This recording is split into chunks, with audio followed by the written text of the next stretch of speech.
Hello বন্ধু, আজকে আমি গাঠি কচু দিয়ে কাটাপোনা রান্না করব। সেই জন্য এখানে গাঠি কচু নিয়েছি, কেটে নিয়েছি। বড় বড় গাঠি কচু এরকম ছোট করে কেটে নিয়েছি। আর এখানে কাটাপোনা ভাজা মাছ করে নিয়েছি। দেখুন বন্ধুরা, আজকে আমি গাঠি কচু দিয়ে কাটাপোনা রান্না করব। কচুটাকে আমি নুন জলে সিদ্ধ করে নেব। কড়াইতে তেল নিয়ে নিয়েছি, আর এখানে আমি গোটা জিরে একটু ফোড়ন দিয়ে নিচ্ছি। এবার আমি ছোট্ট একটা পেঁয়াজ বেটে নিয়েছি, এটা দিয়ে দিলাম। পেঁয়াজটাকে বাদামি করে ভেজে নেব।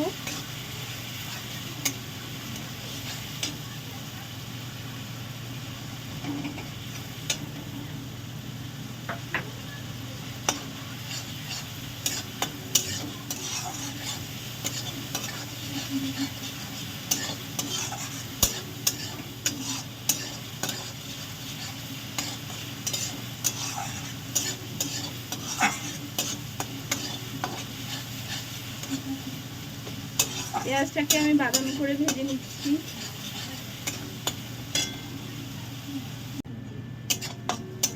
পেঁয়াজটাকে বাদামি করে আমি ভেজে নিয়েছি। এবার একটুখানি রসুন বাটা,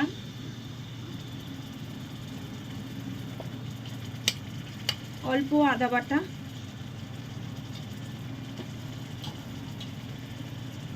ছোট্ট একটা টমেটো কুচি দিয়ে দিলাম।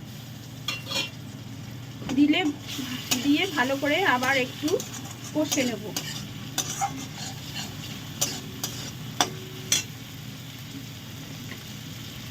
অল্প করে লবণ। এই রান্নাটা শিখেছি আমি শ্বশুর বাড়িতে, আমি বাপের বাড়িতে খাইনি। আমার শ্বশুর বাড়িতে এসে আমি এই রান্নাটা শিখেছি শাশুড়ির কাছে, কিন্তু আমি বাপের বাড়িতে কোনোদিনও খাইনি। বেশিরভাগ মেয়েরাই বাপের বাড়ি থেকে শ্বশুর বাড়িতে এসে রান্নাটা ভালো শেখে। বাপের বাড়িতে মায়ের আদরে অতটা কেউ গ্রাহ্য করে না, মা তো আছে সেই জন্য।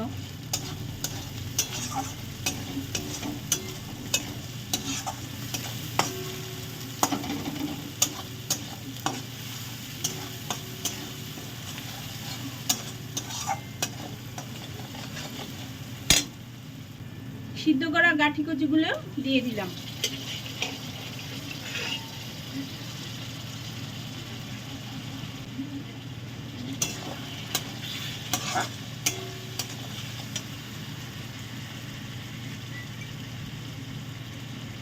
সামান্য একটু হলুদ, লঙ্কার গুঁড়ো, ঝাল লঙ্কার গুঁড়ো 2 চামচ। আপনারা যেমন ঝাল খাবেন আপনারা সেইভাবে করবেন।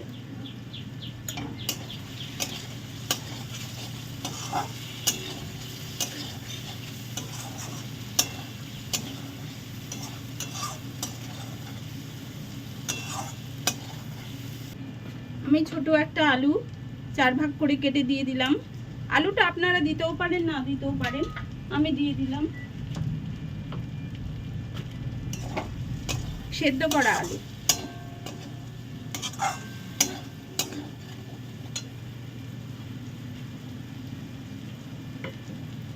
এবার আমি জল ঢেলে দিচ্ছি।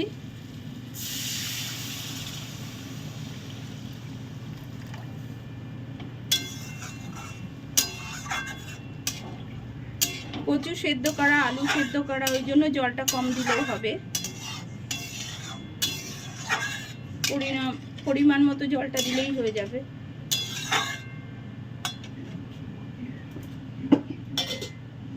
জলটা ফুটে উঠলে আমি এবার মাছগুলো দিয়ে দেবো।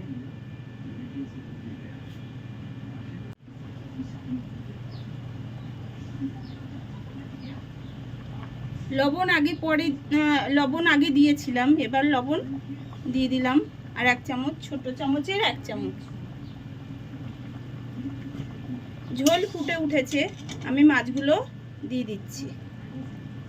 ভাজা মাছগুলো দিয়ে দিলাম। আপনারা বাড়িতে একবার অন্তত করে খেয়ে দেখবেন কেমন খেতে লাগে।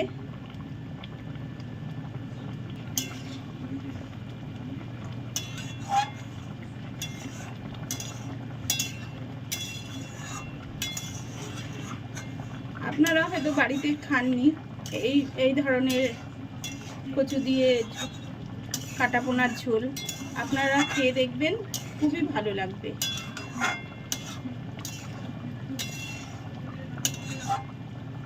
ঝোলটা বেশি ঘনও হবে না আর খুব একটা পাতলাও হবে না।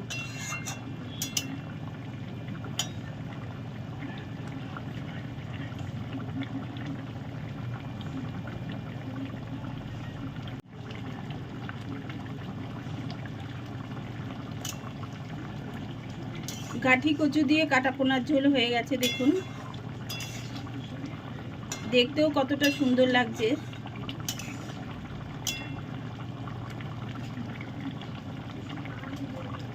এবার আমি অল্প করে একটু গরম মশলার গুঁড়ো ছড়িয়ে দিলাম।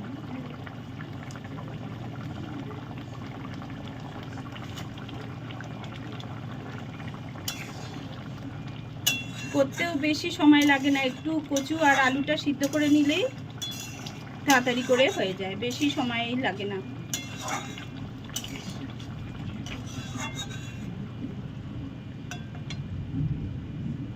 আমি গ্যাস বন্ধ করে দিয়েছি। দেখুন গাঠি কচু দিয়ে কাটাপোনার ঝোল